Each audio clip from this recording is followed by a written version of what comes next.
Soyez les bienvenus, chers téléspectateurs, dans l'interview d'Africa 24 qui reçoit Yves Fernand Mangfumbi, qui dirige l'Agence nationale des grands travaux d'infrastructure du Gabon, mais qui est également coordonnateur du plan stratégique Gabon émergent. Soyez le bienvenu. Merci, bonjour. Alors, le principe de cette émission est le suivant. Vous allez devoir lire ce qui est inscrit sous ces plaquettes et nous allons en débattre, en discuter. Donc, je vous en prie, à haute voix. Où faut-il regarder pour voir le Gabon émergent? Le plan stratégique Gabon émergent, c'est cette vision de développement de notre pays qui trace plus ou moins le devenir du Gabon à l'horizon 2025. Lorsqu'on regarde aujourd'hui, après la mise en œuvre de ce plan stratégique depuis 2009, pour pouvoir observer et répondre à cette préoccupation qui est posée ici, à savoir où faut-il regarder pour voir le Gabon émergent, nous avions commencé par le schéma directeur national d'infrastructure, à savoir les fondements de l'émergence. Et dans les fondements de l'émergence, le premier des fondements, à savoir les infrastructures. Et dans les infrastructures, la question qu'on s'est posée, c'est de savoir comment relier les différents pôles de développement économique. Et répondre à cette question, c'est donc réaliser dans un premier temps les corridors de développement. C'est-à-dire que réaliser la route qui partirait de Bitam jusqu'à Mayumba, réaliser la route qui partirait de Libreville jusqu'à Port-Gentil et la route qui partirait de Libreville jusqu'à Franceville. Certaines d'entre elles étaient en réalité des plans mis en place ou pensés bien avant l'arrivée de l'actuel président au pouvoir.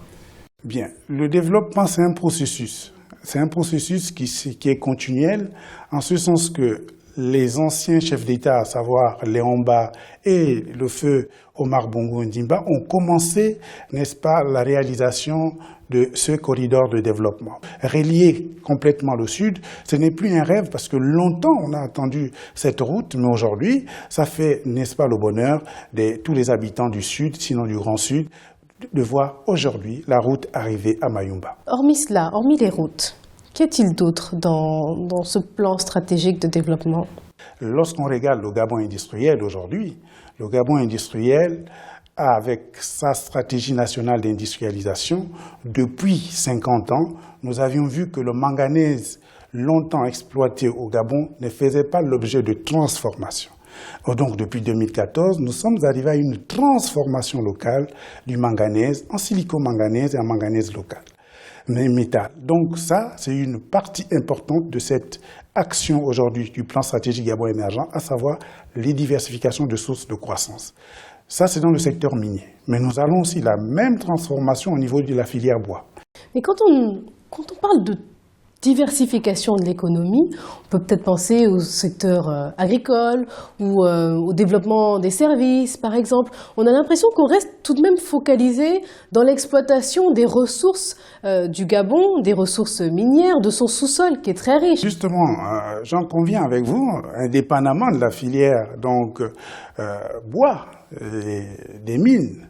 Nous avons aussi constaté cette diversification de sources de croissance au niveau de l'agriculture. Mais dans quelle agriculture? Dans l'agro-industrie, avec aujourd'hui un grand programme, le projet Graines.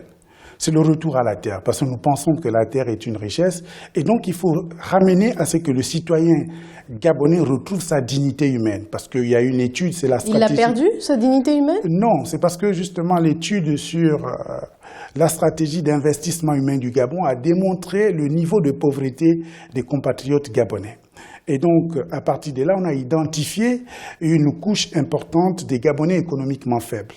Au lieu de continuer à pouvoir supporter ces Gabonais économiquement faibles, comment les amener à ce qu'ils changent de statut? On s'attendrait même à ce que les Gabonais n'aient pas à être confrontés à cette situation.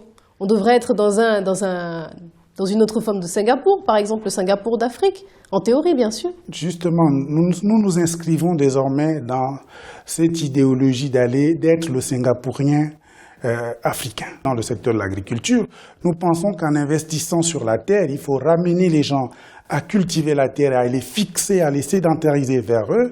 Et aujourd'hui, le grand groupe singapourien, aujourd'hui Olam, accompagne, n'est-ce pas, l'État gabonais dans la culture des l'EVA et la culture, n'est-ce pas, du palmier à huile. La chute, par exemple, du cours du pétrole les grèves à répétition, le secteur, l'administration qui se plaint. Comment on fait pour mettre en place ce plan stratégique-là quand on est confronté à un certain nombre d'obstacles? Malgré les difficultés, et vous savez très bien, il faudrait souvent saisir le moment des difficultés pour pouvoir porter des réformes structurelles.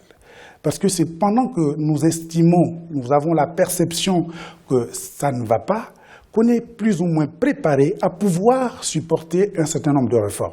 Mais est-ce que ce n'est pas quand on n'est pas dans la crise qu'on est censé anticiper et préparer au mauvais jour, comme on dit? Dans le cas d'espèce, nous sommes arrivés à une situation où la situation du pétrole n'était pas prévisible au regard du cadrage macroéconomique élaboré les 3 dernières années. Face à cette situation, nous pensons que le gouvernement a pris une initiative louable. C'est celle de mettre en place et d'adopter le concept asiatique, le Weiji. C'est-à-dire que le temps du danger, il faut savoir le transformer en opportunité. Et cette transformation en opportunité nous amène donc à pouvoir porter un ensemble de réformes structurelles.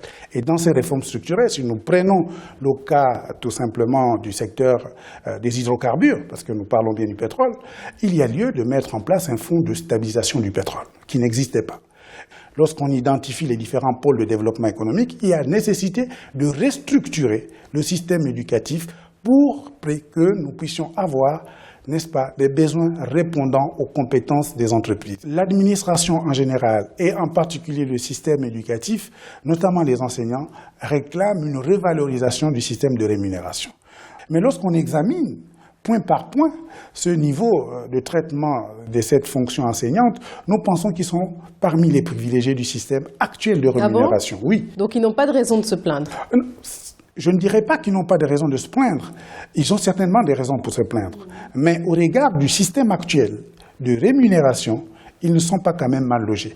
Mais il y a nécessité, puisque le gouvernement a pris une décision forte sur les instructions du président de la République et du Premier ministre chef du gouvernement, de pouvoir revisiter l'actuel système de rémunération pour mettre en place un nouveau système de rémunération répondant aux besoins de notre économie. Donc finalement, même si vous nous dites qu'ils sont bien lotis, ils seront tout de même mieux lotis?